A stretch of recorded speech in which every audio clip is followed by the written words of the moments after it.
Good morning mga kanukis. Once again, welcome back. Jojo Shimo TV, your albularyo mga kanukis. Oh yeah! So another day, another tips na naman tayo. Oh yeah! So yan mga kanukis. Oh. Boss Idol, good morning. Ano magandang igamot sa manok na may alak? Matagal na kasi hindi naman nakukuha. Marami na akong gamot na pinainom pero hindi pa rin nakuha. So pag halak yan, last resort mo is yan yun, di ba? Magturo ka lang ng L-Speak.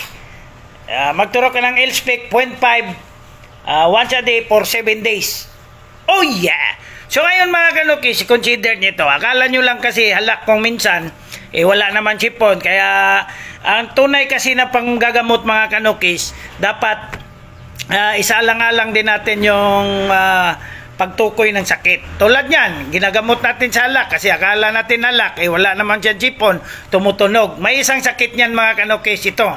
Yan yung tinatawag na cancer or avian trichomonosis. Yun yung scientific niya, avian trichomonosis or cancer. Kita nyo?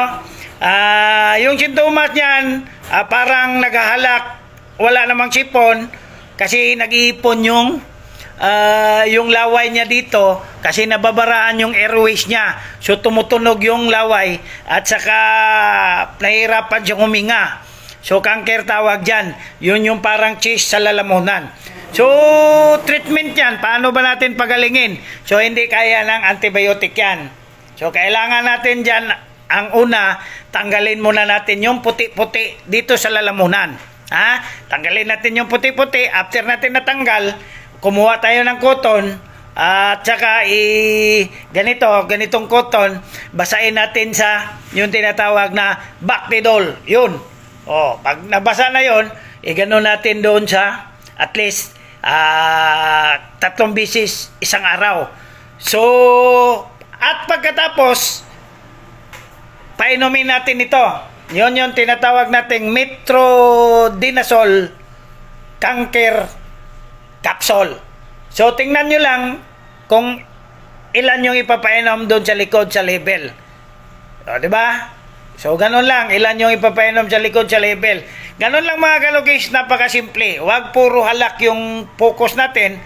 Tingnan na rin natin yung cancer or scientific name, avian trichomonosis or cancer. So, oh yeah! Sa lahat ng gamot niyan mga kanukis, yung Metronidazole cancer at saka yung Bactidol at saka yung L-Speak, ilalagay ko yung link sa comment section. Pwede nyo yung i-order doon. So pindutin nyo lang yung shop now at saka pwede na kayong mag-shopping ng ating mga matitinding gamot. That is recommended by Jojo Shimo TV. Oh yeah!